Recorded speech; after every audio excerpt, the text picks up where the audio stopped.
नमस्कार सांग मैंने जय श्री राम। आज आमर बढ़ी परा चली 12 मास 13 पर्व भली ओडिया घरे शीत दिन पड़ो बढ़ी बटा हुई रखाई बिरी रे अल्प टिके जीरा और हेंगु पकईकी फेणिली फेणिली फेणिली तापर गोटी गोटी करके पकईदेली। बढ़ी परा भितर किसी समय ब्रेक नहीं खाइलु सीझा कंधमूल। मो पुओ भी आम से बढ़ी पारि पारि भारी थकी जाइए से भी टिके भांगिकी चाखीदेला।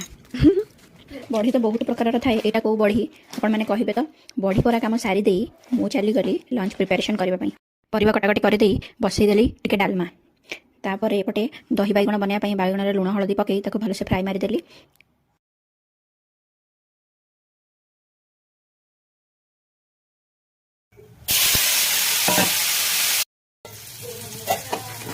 तापर दही रे जीरा लंका गुंड चाट मसला कड़ा लुण पकईकी फेंटीदेली भलसे बैगण गुड़ाक भी मिसईदेली।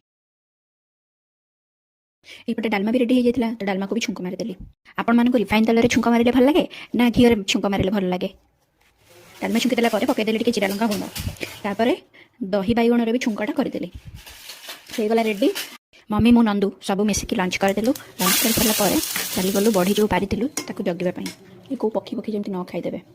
मु भी जाकि देखीदेली केते सुखी बढ़ीटा ता मझे टिके नंदुर मोर टिके मस्ती करदेलु रिल्स बनईदेलु। खराबड़ी किसी टाइम रेस्ट नहीं संध्या बेला आसले मो बेटी पापा बनई नहीं।